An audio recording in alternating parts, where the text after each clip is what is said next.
Il était une fois, au cœur d'une vallée belle comme le matin du monde, une fleur, une étrange et sublime fleur. Elle était absolument unique, ne ressemblait à aucune autre. Elle se trouvait non loin d'un beau village de montagne et s'était établie près d'une source qui formait un petit lac bleu baigné de soleil. À l'aube, elle déployait ses pétales graciles comme un papillon qui sort de son cocon. Puis, elle s'ébrouait, laissant s'envoler des perles de rosée à la manière d'un oiseau qui sort de son bain. Elle semblait s'étirer comme si elle souhaitait embrasser le ciel, et d'autres fois elle balançait sa tête de façon si gracieuse qu'on eût dit qu'elle dansait avec le vent. Elle changeait légèrement de couleur selon son humeur, tantôt blanche, tantôt rose pastel, parfois mauve. Elle paraissait extraordinairement vivante, extraordinairement sensible. Son parfum subtil et délicat était si raffiné qu'en sa présence, même le plus grossier des personnages se tenait convenablement. Cette fleur épousait toutes les saisons, tous les caprices du temps sans jamais en être affectée. Indifférente et pleine de fraîcheur, elle semblait s'accommoder des sécheresses étouffantes de l'été comme des froids implacables de l'hiver. Quelle étonnante fleur! Certains habitants avaient bien essayé depuis des générations de trouver un autre spécimen semblable, en parcourant chaque recoin de la vallée, en élargissant toujours plus loin jusqu'à parcourir la terre entière, mais rien. Nulle trace. Cette fleur défiait la raison, elle était obstinément unique au monde. Elle était si parfaite, si délicate que personne n'avait jamais osé réellement la nommer, si bien que chacun l'appelait à sa façon. Alors on l'appelait l'adorable, la prodigieuse, la mignonne, la charmante, l'éternelle. On ne savait pas depuis combien de temps la fleur était là, mais sur le tympan de l'église qui avait au moins 1000 ans, on la reconnaissait sculptée dans la pierre en compagnie d'un ange qui la regardait tendrement en tenant son index posé sur ses lèvres, comme s'il partageait avec elle un grand secret. Chaque jour, Gamin venait rendre visite à la fleur. Gamin, du moins c'est comme cela qu'il pensait s'appeler parce que personne ne l'avait jamais appelé autrement, vivait dans le village avec ses parents. Il était de nature joyeuse malgré la rudesse de la vie et préférait les corvées buissonnières aux travaux de ferme du propriétaire qui l'employait, aussi sec que du bois mort cet homme-là. Ainsi, il passait son temps libre et même davantage au bord des rivières, sur les chemins escarpés, dans les forêts, les grottes, et avait noué une relation toute singulière avec la nature, mais surtout avec la fleur. Lorsqu'il rentrait de ses longues escapades, les genoux griffés, sa mère se plaignait et lui reprochait de n'être qu'un bon à rien incapable de se rendre utile. Elle le grondait et en guise de punition l'accablait de travaux pénibles. Mais aucune punition n'avait le pouvoir de faire fléchir le garçonnet épris de liberté, qui se moquait bien des besognes et des lamentations de sa mère. Ce qui lui importait, c'était le souffle du vent qui faisait plisser ses yeux, c'était jouer dans les ruisseaux et frissonner quand l'eau fraîche glissait dans ses sabots, c'était remplir ses poches avec des jolis cailloux blancs, ou préparer malicieusement une réserve de poils à gratter. Mais le plus important, bien sûr, était de voir la fleur, sa véritable amie. Et elle le lui rendait bien. Quand il venait la voir, elle semblait le reconnaître et elle se crispait. Elle paraissait se contracter si fort que son parfum se diffusait intensément. Elle prenait sa teinte mauve, ce qui signalait sa joie. À force, Gamin savait reconnaître son langage et était bien persuadé qu'elle le comprenait elle aussi. Et Gamin restait auprès d'elle. Il s'allongeait à ses côtés, posait sa main à son pied, et comme par magie, tout doucement, un rêve semblait s'infiltrer par les pores de sa peau jusqu'à l'envelopper tout entier. Alors, parfois, il s'imaginait trouver un grand trésor rempli de pièces d'or au pied d'un chêne centenaire. Un grand seigneur, il distribuait ses louis d'or aux petits enfants, aux vieux tout courbés, aux mendiants, aux bossus, aux loqueteux et même aux bandits. S'il était de bonne humeur, il s'imaginait même magnanime, faire preuve de quelque largesse avec son maître grimaçant. Il se voyait généreux et magnifique dans des habits distingués. Il était le grand prince respecté de tous, et plus personne jamais ne l'appelait gamin. D'autres fois, il était un explorateur intrépide, ou à la tête du plus grand cirque du monde. La fleur, qui n'avait jamais appris à faire la différence entre un rêve et la vérité, aimait le climat des imaginations de gamins, tant et si bien qu'elle leur donnait vie. N'avait-on jamais vu amitié si légère entre un enfant et une fleur? Mais comme la vie est aussi charmante que cruelle, dans le village de la Vallée Belle comme le matin du monde, un drame déploya ses tentacules et Gamin, bien malgré lui, découvrit les brutalités imprévisibles de l'existence. Gamin perdit son père d'un mal dont on savait qu'on ne guérit pas, et 1 an plus tard, c'est sa mère qui le rejoignit tragiquement. Près du lac bleu, une ronce germa près de la fleur unique au monde. Dans le petit cimetière affamé de souvenirs accolé à l'église, Gamin se tenait droit debout avec son bouquet de chrysanthèmes, le menton relevé, sans doute maintenu par la main d'un ange, et vint dire adieu à ses parents. Il était allé dire adieu à la fleur aussi, et avait promis qu'il reviendrait la voir, et elle l'avait cru. En effet, ne sachant que faire d'un orphelin, on envoya Gamin loin de la vallée chez son oncle maternel. Le destin le conduisait donc vers cet homme qu'il connaissait si peu.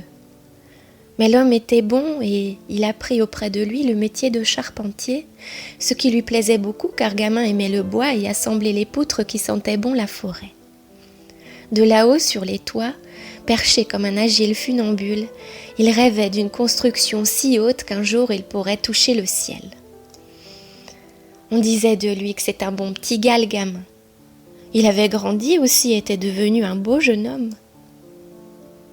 Les souvenirs de son enfance lui semblaient appartenir à un autre temps, parce que parfois, de toutes ses forces, il essayait de se souvenir de la voix de son père, du rire de sa mère, mais n'y parvenait pas. Il avait oublié. Mais à quoi bon se souvenir après tout?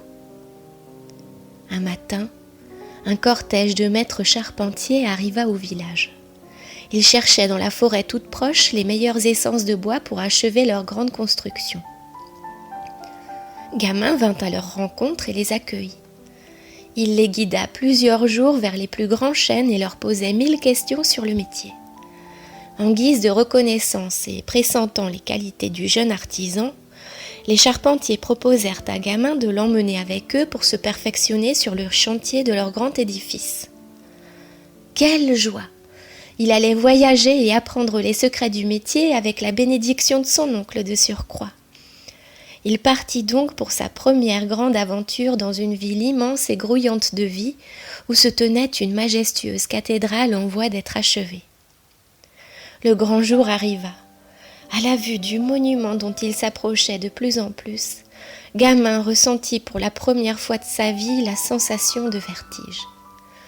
Jamais il n'avait vu tant de beauté, tant d'harmonie. Toute cette splendeur convergeait vers le ciel avec une telle grâce et une telle force que tout son être tremblait d'un amour fou. Il caressa du regard tout ce qui lui était donné à voir avec émerveillement et dut faire beaucoup d'efforts pour pas être aspiré tout entier par la beauté, car il s'en fallait de peu pour qu'elle l'engloutisse tout entier. Le soir, les jours et les mois suivants, Gamin n'était plus le même. Il était habité irrémédiablement par le désir ardent de lui aussi participer à l'édification de cette beauté. Alors il mit tout son cœur et tout son art pour élever la charpente de la cathédrale, le lieu même de toutes les consolations, pensait-il. Il était heureux, Gamin, tout entouré qu'il était de bâtisseurs. Et il rendait heureux aussi. Tout le monde disait « C'est qu'il a de l'or dans les mains, le gamin. En v'là un bon charpentier. » Un jour, alors qu'il se reposait un peu, Le regard de Gamin fut attiré par un vieil homme, un tailleur de pierre. Il s'approcha un peu curieux et lui dit « Bonjour l'ami, dis-moi, qu'es-tu en train de faire ?»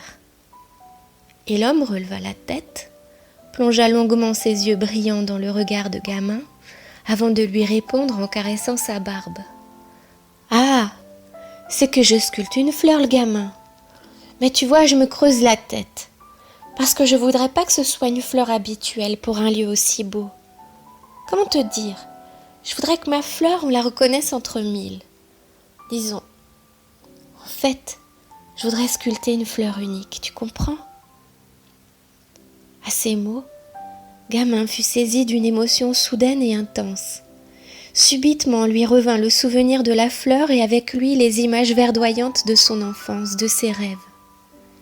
Sa gorge se noua. Il eut envie de pleurer parce qu'une mémoire déchirante s'était ravivée. Ce soir-là, il se demandait où était donc passé l'amour qu'il ressentait pour la fleur, et avait-elle seulement vraiment existé ? Il lui vint l'idée de retrouver le petit garçon qu'il avait été. Il avait envie de le prendre par la main pour lui dire que tout irait bien, que le chagrin n'est que passager, que dans le monde il existe des beautés qu'il ne soupçonne pas. Dans son cœur, il savait que c'est auprès de la fleur qu'il trouverait l'enfant. Les jours suivants, il hésitait. À quoi bon revenir dans la vallée belle comme le matin du monde ? Ce temps est révolu, pensait-il. Mais un désir inconnu, plus grand encore que ses doutes, finit par le convaincre. Un matin de Pâques, il prit son baluchon et retourna chez lui. Une longue marche, une difficile marche vers son désir fou. Plus il avançait, moins il doutait, ressentant de tout son être l'appel de l'enfant à la fleur unique au monde. Et enfin, le corps endolori par tant d'efforts, les chaussures trouées et le teint hâlé par le soleil radieux, il arriva à destination. Il reconnut les petites maisonnettes, le chant des animaux de basse-cour, l'odeur du village avec son église et le petit cimetière. Les habitants semblaient tout affairés à leurs occupations. Tout lui paraissait bien moins grand que dans ses souvenirs de petit homme. Il déposa son baluchon dans la petite auberge sans dire qui il était.